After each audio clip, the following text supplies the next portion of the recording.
성격 오요인 모델 빅5에서 NEO 세 가지 설명. 신경증, 외향성, 개방성. 우선 예를 한번 들어볼까요? 첫 번째, N, 신경증. 뉴로티시즘이죠. 뉴로티시즘. 뜻이 뭐죠?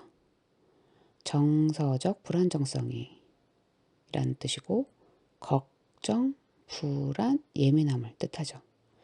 상담 장면에서 한 내담자가 교수님이 저를 안 좋게 보는 것 같아요. 또는 시험 망하면 인생 끝난 것 같아요. 또 친구가 답장을 늦게 하면 제가 싫어진 것 같아요. 이럴 때 특징이 뭐죠? 그렇죠. 걱정이 많고 작은 일에도 불안하고 감정 기복이 있고 스트레스에 민감하고 이럴 때 상담자는 어떻게 이해하죠? 그렇죠. 이 내담자는 신경증 성향이 높아서 위협을 크게 지각하고 불안을 쉽게 느낄 수 있다. 이렇게 지각해요. N이 높다는 거죠. 그래서 상담에서는 정서 안정, 인지 재구성, 스트레스 관리 같은 개입을 하게 되는 거죠. 두 번째, E, 외향성, 엑스트로버전. 뜻이 뭐죠? 사회적 활동성입니다. 이 상담 장면에서요. 외향성이 높은 내담자는요. 사람 만나면 기분이 좋아요. 집에 혼자 있으면 너무 답답해요. 친구들이랑 놀 때 에너지가 생겨요. 특징이 뭐죠? 사교적이고 활동적이고 말 많고 에너지가 높은 거예요. 반면에 외향성이 낮은 내담자는 그렇죠. 사람 많은 곳이 힘들어요. 혼자 있을 때 편해요. 모임 끝나면 너무 피곤해요. 특징이 뭐죠? 조용하고 내향적이고 혼자 있는 시간을 선호합니다. 이럴 때 상담자는 이 외향성이 낮다고 해서 문제가 아니다. 단지 에너지를 얻는 방식이 다른 것이다 라고 보는 거죠. 그래서 상담에서는요.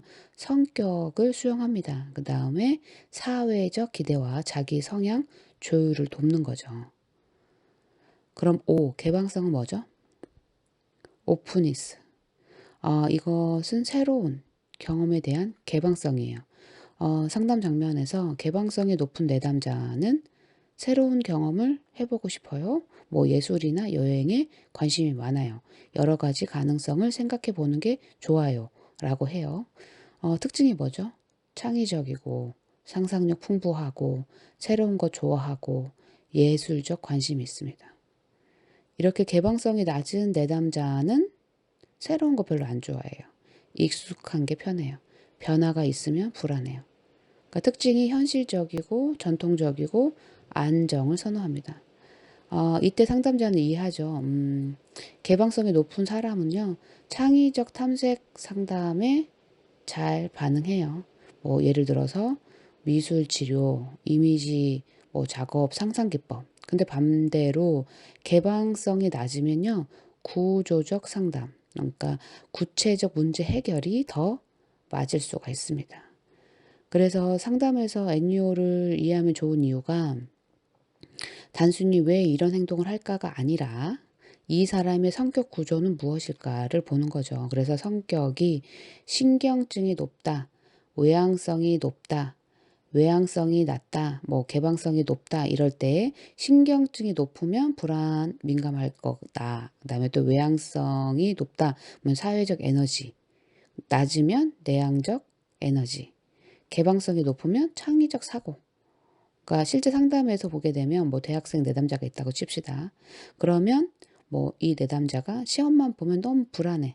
밤에도 계속 걱정을 해요. 그러면 N이 높은 거죠. 그래서 불안을 감소시키고 인지 재구성, 정서 조절을 해야 돼요. 또 다른 예 볼게요. 친구들이랑 어울리는 건 좋은데 혼자 있는 시간이 거의 없어. 이게 뭐예요? E가 높은 거죠. 그래서 상담 목표는 균형 잡힌 생활이에요. 그래서 NEO, 그러니까 N, 뉴트로시즘, 그러니까 정서적 불안정성, E, 엑스트로버전, 사회적 활동성, O, 오피니스, 새로운 경험에 대한 개방성. 그러니까 NEO. N 정서적 불안정성, E 사회적 활동성, O 새로운 경험에 대한 개방성. 이렇게 성격 5 요인 모델은요. 코스타 앤 맥크레이가 발전시켰죠. 대표 검사가 NEO, PIR입니다. 따라서 NEO를 상담 장면에서 이해해 봤고요. 그래서 실제 상담에서 상담자가 이해하는 게 필요하다라고 할 수 있겠습니다. 노르샤의 검사에서 매우 중요한 결정인 7가지. 먼저 핵심 개념부터 볼게요. 노르샤 검사는 카드의 잉크 반점, 그러니까 잉크 블롯을 보여주고 묻습니다. 이게 무엇으로 보입니까? 그런데 검사는 한 가지를 더 궁금해해요. 왜 그렇게 보였을까? 뭐 예를 들어서 어떤 사람은 모양 때문에 나비라고 합니다. 어떤 사람은 색 때문에 피라고 합니다. 어떤 사람은 움직이는 것처럼 보여서 싸우는 사람이라고 합니다. 이때 그 반응을 만든 원인을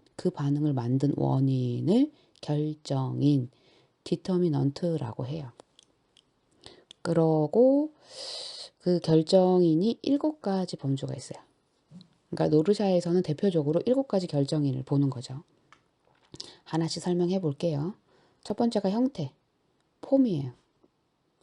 모양 때문에 그렇게 보였다입니다. 뭐 예를 들어서 카드 보고 나비 같아요. 이유가 모양이 나비처럼 생겼기 때문인 거예요. 즉 형태 때문에 그렇게 보인 거예요. 노르샤 반응 중에 가장 많이 나오는 결정인이죠. 두 번째는 운동이에요. 무브먼트. 움직이는 것처럼 보여서 그렇게 말했다예요. 예를 들어서 카드 보고 두 사람이 싸우는 것 같아요. 누가 춤추는 것 같아요. 이유가 움직임이 느껴진 거예요. 그러니까 운동은요 3가지로 나뉘는데 인간 운동, 그러니까 사람이 움직이는 거. 예를 들어서 뭐 사람이 달린다. 그 다음 동물 운동, 동물이 움직이는 거예요. 그러니까 예를 들어서 개가 뛰는 것 같다. 그 다음 무생물 운동이에요. 물건이 움직이는 것 같다. 물이 흐르는 것 같다. 뭐 이런 내용이고. 세 번째 결정에는 색채예요.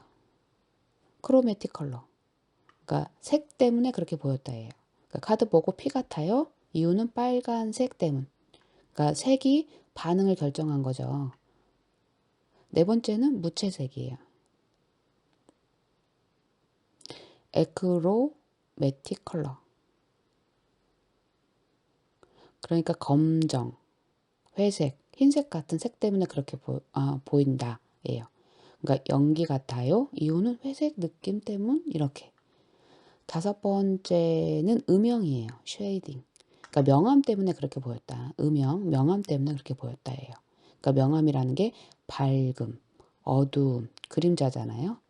그러니까 예를 들어서 털 같은 느낌이에요. 뭐 깊은 구멍 같아요 할 때 음영 반응은 보통 촉감, 깊이, 불안과 관련이 되어지기도 합니다. 그 다음 6번째는 형태 차원이에요. 그러니까 폼, 디멘션이에요. 입체처럼 보였다예요.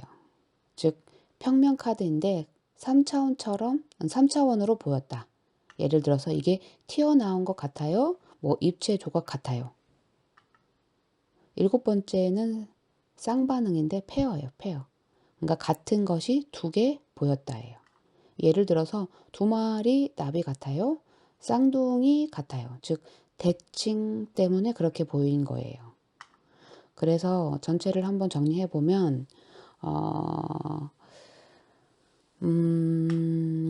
모양 때문에, 뭐 움직임 때문에, 색 때문에, 흑백색 때문에, 명암 때문에, 입체처럼 보여서 2개로 보여서 이렇게 기억하면 돼요.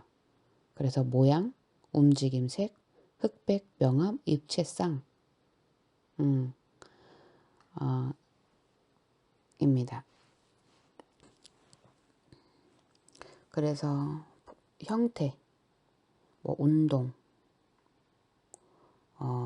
그 다음에 색채, 그 다음에 무채색, 음영, 형태 차원, 쌍반응 뭐 이런 식으로 하면 됩니다.